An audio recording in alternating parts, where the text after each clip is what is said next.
Okay, good morning. Here with Legacy Flat Roof and Sheet Metal. We're here today in Strathroy, Ontario, doing almost like a four-season sunroom where they can use the room all year round, but the problem is it's leaking. So we are going to repair it. What happened is it's a flat roof and they put shingles on it. So obviously we know the design of shingles aren't meant to shed water, be waterproof. So we are going to go over that. We're going to tie into an existing sloped shingle. So it's a flat roof with slope. They put shingles on the flat roof. So we will fix it, show you what it looks like. Thanks.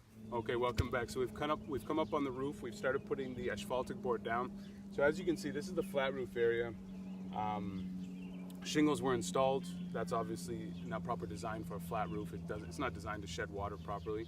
And then we're going to tie in the new flat roof with the existing slope shingle here. So start putting board down, put the base sheet and the cap sheet. We'll show you what it looks like. Thanks. Okay, welcome back. You saw the second video how the flat roof was just covered with shingles. Again, that's an issue. You can see the detail here. We removed the shingles up to the third or fourth course. So now we're going to bring our roofing material up and under that, re-shingle this so it sheds properly to the trough at the side. We have a vent stack there.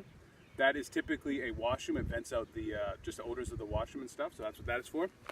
We have finished fastening the new board down because we couldn't put the flat roof system right on the shingles. We have to have a nice substrate, so that's what we did. We're priming it.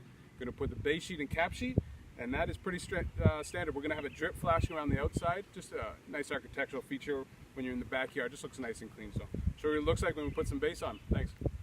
Okay, welcome back. We finished the job. It was a hot one, but the job turned out great. I'm sure the client's going to love it. So this is a 2-ply modified bitumen self-adhered membrane.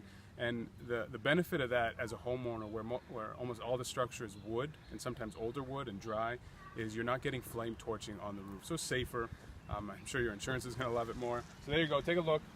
Again, this was our detail. It was a flat roof with asphalt shingles, which is always an issue. We went over and put a substrate down, new modified bitumen base sheet, and that's adhered with just a primer. So it works well. It's safe for the homeowner, safe for the house. You don't have a 500-degree kettle sitting on your driveway. So anyway, job turned out great. Hope you like it. Strathroy, Ontario. If you'd like to get in touch with us, you can find us online at legacyroofs.com. Thank you so much.